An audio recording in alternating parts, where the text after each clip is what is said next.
Audio Jungle.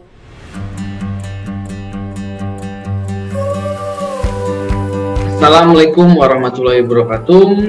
Perkenalkan, nama saya Aditya Pratama, dosen Prodi Pendidikan Ekonomi, Fakultas Ekonomi, Universitas Negeri Jakarta. Izinkan saya menjelaskan bidang keilmuan saya. Jadi, bidang keilmuan saya adalah Pendidikan Ekonomi, konsentrasi pemasaran.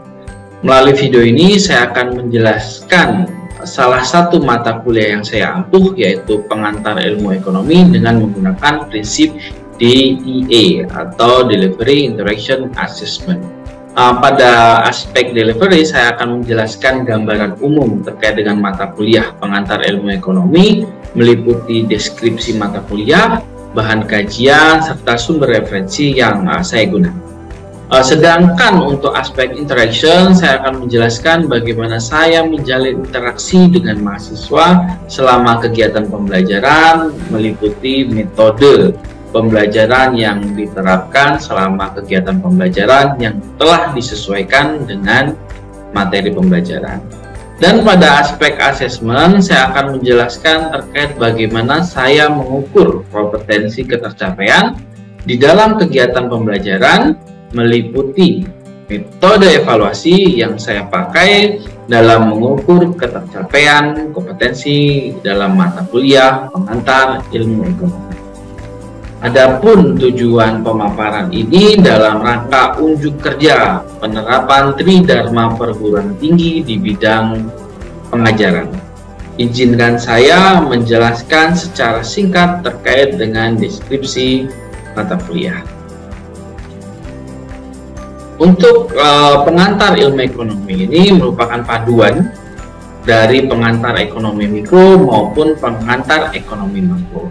Jadi mata kuliah ini membahas terkait dengan konsep dasar yang ada kaitannya dengan ekonomi mikro maupun ekonomi makro. Jadi mata kuliah ini bertujuan untuk memperkenalkan konsep-konsep dasarnya saja. Setelah mata kuliah ini selesai, akan masuk ke mata kuliah advance lagi atau lanjutan dari pengantar ilmu ekonomi ini, seperti misal ekonomi mikro maupun ekonomi. Nah, adapun bahan kajian atau pokok pembahasan di dalam mata kuliah ini dibagi menjadi dua. Yang pertama, ekonomi mikro. Di pertemuan pertama ini membahas terkait dengan ruang lingkup ekonomi mikro, permintaan penawaran, elastisitas permintaan penawaran, teori perilaku konsumen, teori produsen, dan teori biaya produksi. Sedangkan pada ekonomi makro akan membahas yang pertama ruang lingkup ekonomi makro, pendapatan nasional, keseimbangan pendapatan nasional, teori konsumen, teori investasi, pertumbuhan ekonomi dan pembangunan, inflasi, kurva ISLM, uang bank dan kebijakan moneter, serta kebijakan fiskal. Nah, pada metode yang digunakan di sini menggunakan pendekatan student center learning, bisa menggunakan metode ceramah, presentasi, tanya jawab, diskusi, serta tidak lupa penugasan. Selain pendekatan tersebut, metode yang digunakan berupa case based learning dan bisa juga dengan project based learning. Nah, pembelajaran ini akan dilaksanakan dengan dua model, yaitu sinkron dan asinkron. Sinkron yang digunakan pada saat pelaksanaan kegiatan pembelajaran itu menggunakan Zoom Meeting, dan terkadang bisa juga menggunakan Google Meet. Nah, untuk asinkronnya ini biasanya digunakan menggunakan media LMS, atau misalnya mahasiswa diberi video pengajaran oleh dosen. Nah, adapun referensi yang digunakan pada mata kuliah ini adalah buku dari Dominic, buku dari Richard, McConnell, Pindick, dan Koiso-Yanis. Selanjutnya terkait dengan asesmen. Jadi asesmen ini dijelaskan pada awal perkuliahan. Sebelum perkuliahan dimulai, mahasiswa akan dibuat kontrak perkuliahan selama 1 semester yang di dalamnya salah satunya adalah terkait dengan komponen penilaian. Jadi komponen penilaian ini merupakan kesepakatan antara dosen dan mahasiswa yang akan dilaksanakan selama 1 semester ini. Nah, mahasiswa juga diperkenankan untuk memberikan masukan terkait dengan proporsi penilaian pada mata kuliah pengantar ilmu ekonomi. Jadi apabila mahasiswa sudah mensepakati dan dosen juga sudah mensepakati, maka komponen dan proporsi penilaian ini akan digunakan selama proses pembelajaran mata kuliah pengantar ilmu ekonomi ini berlangsung. Cukup sekian terkait dengan pemaparan mata kuliah pengantar ekonomi. Selanjutnya akan saya sampaikan sebagai contoh pelaksanaan kegiatan pembelajaran di mata kuliah pengantar ilmu ekonomi dengan materi permintaan dan penawaran. Terima kasih.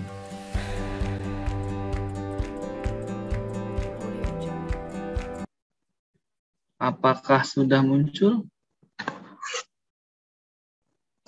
Sudah.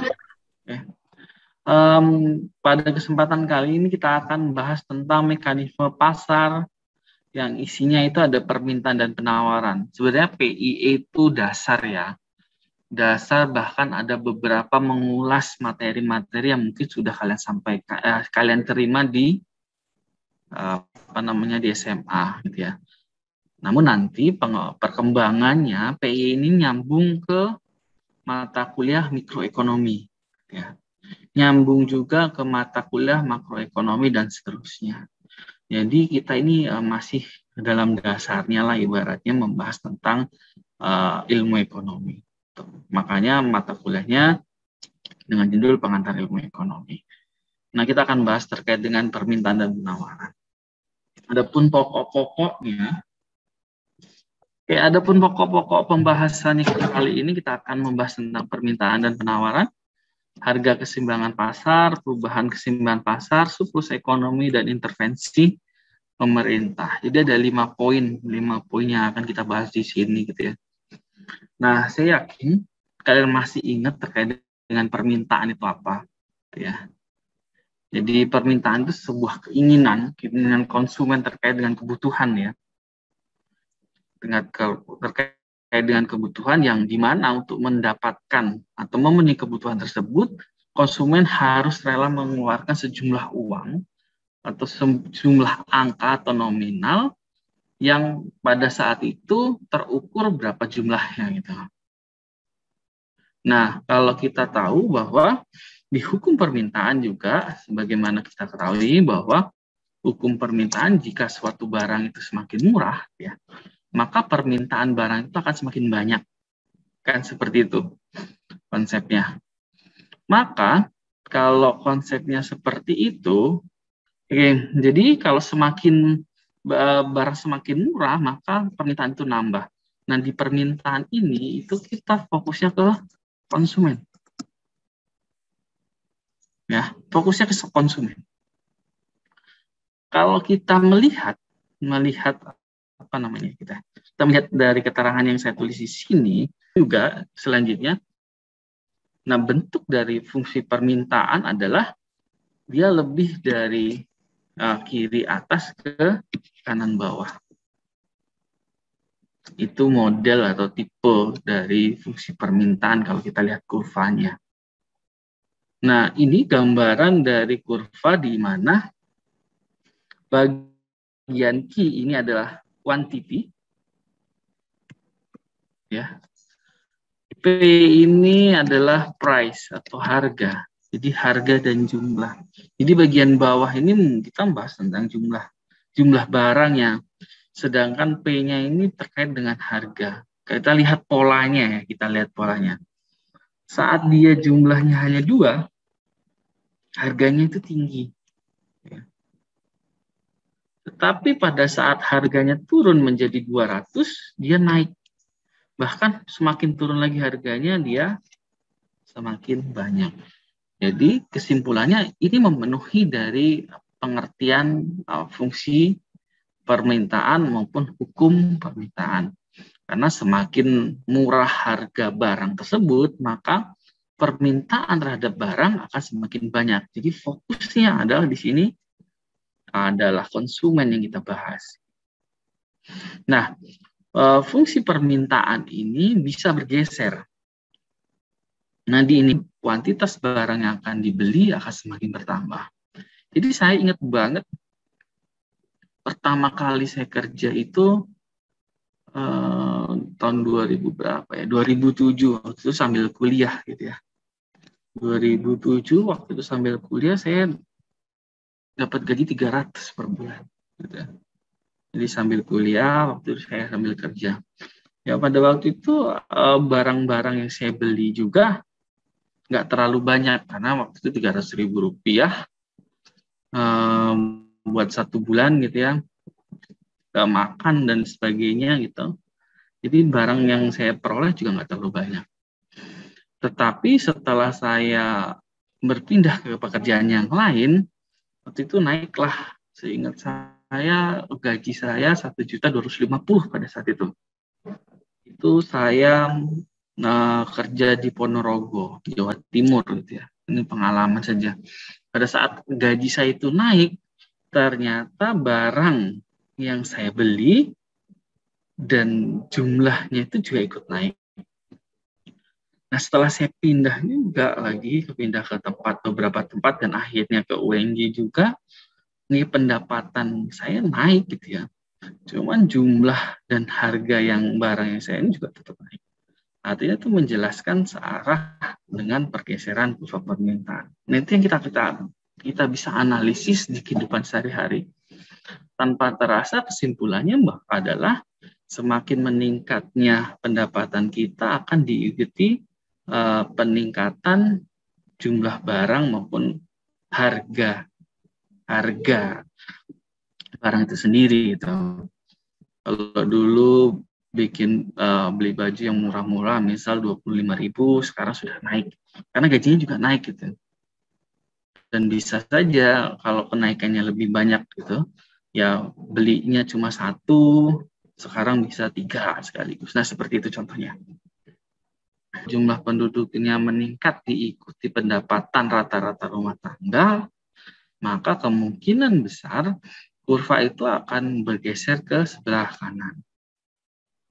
Namun kalau jumlah penduduknya meningkat tapi ternyata akan lebih sulit mencari kerja sehingga pendapatan rata-ratanya rendah, maka akan bergeser ke kiri. Jadi ada pengurangan harganya juga, jumlah barang yang dikonsumsinya. Artinya di situ kalau kita mau mengidentifikasi faktor-faktor permintaan yang di sekitar kita itu apa saja sih? Ya. Saya ingin kalian satu persatu, bukan satu persatu. Mungkin yang pertama ini siapa yang mau mengidentifikasi di sekeliling kita saja ya, di sekeliling kita terkait dengan faktor permintaan yang mempengaruhi faktor-faktor yang mempengaruhi permintaan itu sendiri. Mungkin ada yang mau menyampaikan pendapatnya. Apa sih mau kita resume nih, kita identifikasi yang benar-benar real ya, yang benar-benar kita rasakan di kehidupan sehari-hari. Siapa yang mau memberikan pendapatnya? Iya boleh, silahkan Lucy. Menurut saya, maaf Pak, nama saya Luciana Pradevi. Menurut saya ini ada perkiraan harga di masa depan. Soalnya kan misalnya kita sekarang lagi di masa pandemi, pas lagi COVID naik-naiknya itu banyak yang beli masker karena tahu nanti bakal dibutuhin, terus harganya juga meningkat gitu Pak. Oke, berarti apa tadi kesimpulannya? Perkiraan harga di masa depan.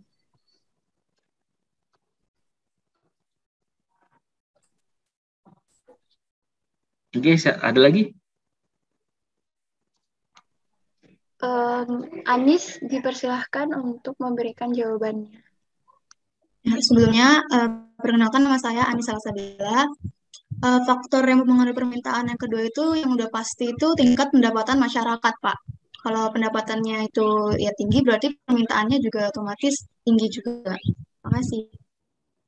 Oke, terima kasih Anis. Ini yang saya sampaikan tadi ya. Dari pengalaman saya cerita pengalaman gaji saya yang ibaratnya pertama 300.000 dan alhamdulillah sekarang ya sudah meningkat banyak lah ibaratnya seperti itu.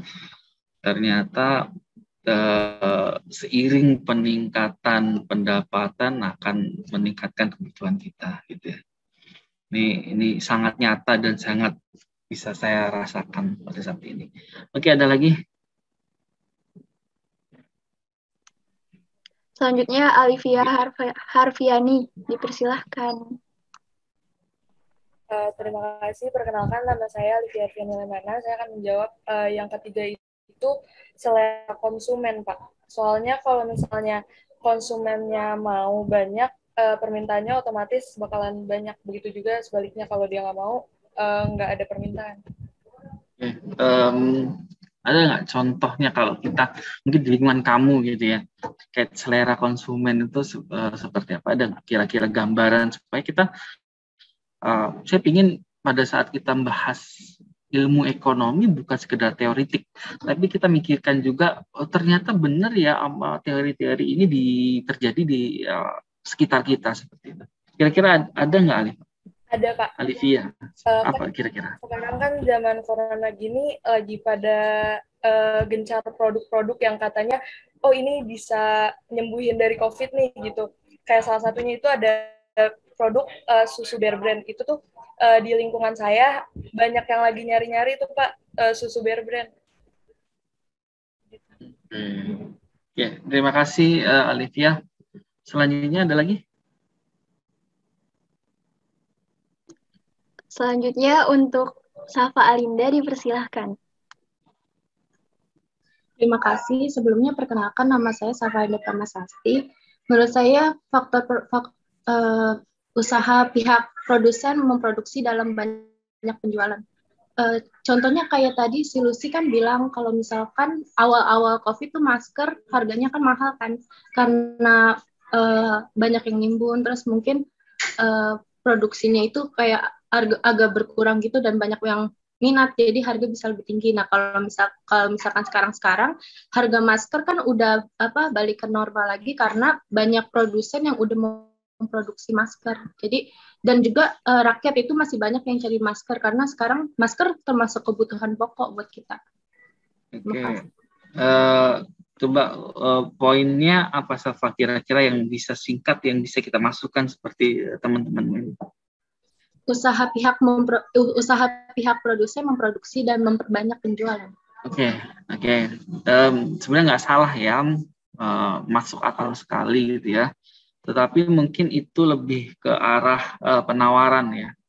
Karena kita tadi seperti yang saya jelaskan, permintaan itu fokusnya itu konsumen, atau masyarakat lah. Kalau kita lebih fokusnya ke produsen, maka larinya akan ke penawaran. Tapi ya nggak salah juga gitu ya terkait dengan mungkin itu tadi bisa seperti inilah perwakilan dari Safa tadi. Ya, jadi terkait dengan harga barang juga tadi kan jelas pada saat masker naik, jumlahnya juga sedikit dan sebagainya gitu. Terjadi bisa mewakili harga barang. Jadi kita tidak bilang dari konsumennya, tapi kalau harga barang itu kan ibaratnya ya tengah-tengah ya, bukan dari produsen juga ada sanggupatnya dengan konsumen juga. Ya. Oke, ada lagi? Ada Pak, Amanda Febriani, dipersilahkan. Silakan Amanda. Mungkin tadi yang dimaksud Safa ini ya, ketersediaan barang substitusi dan harga barang. Poin intinya, benar nggak Saf? Saya melihat gitu ya, karena biasa saya lihat di situ di stasiun orang banyak beli masker pada saat masker itu murah, gitu ya. Kan jadi harganya murah, yang beli banyak, jadi jumlah barang yang dibeli juga banyak. Tetapi pada saat harga masker itu tinggi, 10.000 pada saat saya beli itu, orang mau beli, ya, orang mau beli setelah tanya harga 10.000 nggak jadi. Ya. Jadi kan seperti ya, permintaan, jadi harganya tinggi, maka permintaan akan turun, harganya turun, maka permintaan akan tinggi. Kira-kira seperti itu. Ada lagi? Masih ada, Pak. Clarissa, dipersilahkan. Terima kasih. Sebelumnya izin memperkenalkan diri, Pak. Nama saya Clarissa Nurulahi. Saya akan menjawab tentang faktor permintaan menurut saya, yaitu pada saat hari raya keagamaan seperti Natal atau Idul Fitri, pastinya kebutuhan terhadap daging sapi, ketupat, kue-kue akan meningkat. Terima kasih. Terima kasih. Berarti hari raya. Bolehlah kita tulis seperti ini. Sebentar saya cas dulu. Oke. Nah itu pasti ya, kalau udah hari raya itu katanya orang nggak punya duit, katanya lagi susah, lagi krisis moneter, tetap aja orang itu banyak yang dibeli gitu ya. Mampu juga beli daging yang katanya mahal lah gitu ya. Jadi memang momen-momen tertentu itu ibaratnya kalau alasan tidak punya duit itu nggak sulit, itu tetap akan terbeli walaupun berapapun jumlahnya. Kayak daging sapi itu kan berapapun jumlahnya dibeli, padahal biasanya tidak seperti itu. Oke, terima kasih. Ada lagi? Mungkin ini terakhir, Pak, dari Wirayuda, dipersilahkan. Silakan, Wira. Ya, izin menjawab, Pak. Faktor-faktor yang mempengaruhi permintaan adalah kualitas barang, Pak. Kualitas barang itu sendiri, Pak. Coba dijelaskan. Kalau kualitas barang itu semakin baik, permintaan juga semakin naik, Pak. Oke, ada yang mau menanggapi?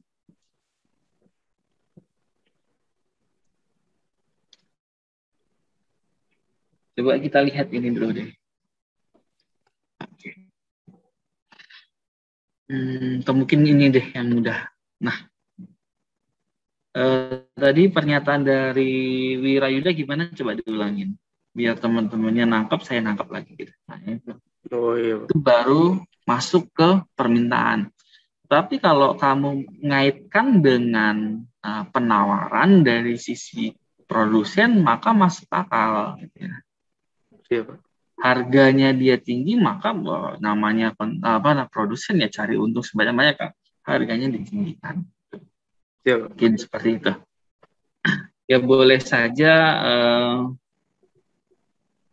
tingkat harga. Sebenarnya nggak salah, cuman contohnya saja yang kurang tepat. Tingkat harga. Terima kasih, Pak. Sama dengan harga barang, ya, oke, nggak masalah. Ya, jadi ini identifikasi yang sudah kita lakukan. Artinya sebenarnya ini membuat kita atau mempersamakan persepsi kita terkait faktor permintaan yang mempengaruhi permintaan. Nah, ini juga mungkin masih banyak lain. Nah, harapan saya dengan kita berdiskusi seperti ini, kita ini nyamakan persepsi. Seperti halnya yang terakhir terkait dengan Wirayuda, mungkin ada sedikit miss. Kita samakan persepsi, kalau cocok kita lanjutkan. Kalau ada yang mau kita bahas, ya kita bahas lagi. Ya, kita next. Nah, ini terkait dengan rumus permintaan. Oke, untuk mencari suatu rumus itu menggunakan pendekatan yang di atas ini. Ini sebenarnya pendekatan lama ya. Pendekatan lama dengan rumus P min P1, P2 min P1 sama dengan min Q1 per Q2 min Q1. Ini kita lihat di sini. Nah, kalau kita kembali ke kenapa di rumus permintaan itu slotnya di sini negatif. Itu terkait dengan fungsi permintaan, terkait dengan hukum permintaan dan sebagainya. Nah, ini dasar kenapa dia negatif dan sebagainya. Nah, ini contoh soalnya. Di saat harga buku Sinar Dunia 10.000, Sedangkan pengharapannya atau mungkin ini permintaannya, permintaan akan barang tersebut sebanyak 10 lusin. Nah, pada saat harga itu turun, nah berarti sama-sama harga. Harga ini P, karena dia dijelaskan pertama berarti dia P1. Yang ini karena dijelaskan kedua jadi P2. Ya. Pada P1 jumlah yang dibeli sebanyak Q1 10. Tapi pada saat dia berubah menjadi 8.000, yang dibeli juga berubah jadi Q2. Seperti itu. Nah, contohnya jawabannya di sini sudah ada. Maka di sini, sorry, sedang ajan mungkin kita stop terlebih. Q1 per Q2 min Q1. Seperti biasa kita tinggal masukkan saja karena kita sudah mengidentifikasi 8.000 dikurang 10.000 jadi min 2.000. Sama halnya dengan Q juga seperti itu ya mekanismenya. Jadi di sini keterangannya Q min 10 min 4 berarti ini salah ini berarti. Ini bukan Q min 10 min 6 jadi Q min 10 per 6 karena posisinya ada di bawah 6 itu dari 16 dikurang 10. Nah ini kalau sudah seperti ini kita lihat di sini adanya sedikit perubahan ya, perubahan terkait dengan angka. Kalau dibagi dia berpindah ya seperti kita mana ya sebentar mengalami perubahan juga dari situ. Kita lihat, di sini agak dibolak-balik sih, jadi membingungkan. Sebenarnya kita bisa juga tetap dengan posisinya, cuman di sini dirubah, dipindah ke bagian depan karena si pembuat soal ini yang ditanya Q. Jadi dia dipindahkan ke depan. Jadi min 2000 ini dikali Q. Jadi min 2000 Q dan min 10 dikali min 2000 jadi plus 20.000. Nah, sedangkan yang per 6 yang saya coret tadi dia dikali P di sini depannya karena P-nya plus berarti 6P dikali min 10.000 maka berubah jadi min 60.000. Nah, tinggal kita pindahkan. Posisinya kita pindahkan. Nah, mungkin ini nggak terlalu simpel ya. Justru kalau saya lebih suka gitu ya. Posisi sudah ini ya. Maka kita tinggal pindahkan saja min 2000 Q sama dengan 6P tinggal 20.000 pindah ke kanan plus berarti berubah jadi negatif ya. Berarti di sini min 80.000. Seperti itu. Nah, karena ada depannya ada 2000 ya, maka masuk ke sini nih. Langsung dibagi 2000-nya pindah pembagian. Jadi hasil dari 6P min 80.000 dibagi min 2000 adalah Q sama dengan min 0,003P plus 40 ya. Jadi ini fungsinya dari fungsi permintaannya. Oke, itu dulu materi pembuka kita di pertemuan kali ini. Ada pertanyaan? Oke, kalau tidak ada pertanyaan, mungkin kita cukup saja, kita akhiri saja untuk pertemuan kali ini. Kurang lebihnya mohon. Sekian video pelaksanaan pembelajaran terkait dengan pelaksanaan Tridharma Perguruan Tinggi di bidang pengajaran. Untuk video lengkapnya akan saya tulis linknya di deskripsi. Kurang lebihnya mohon maaf, saya akhiri. Wassalamualaikum warahmatullahi wabarakatuh.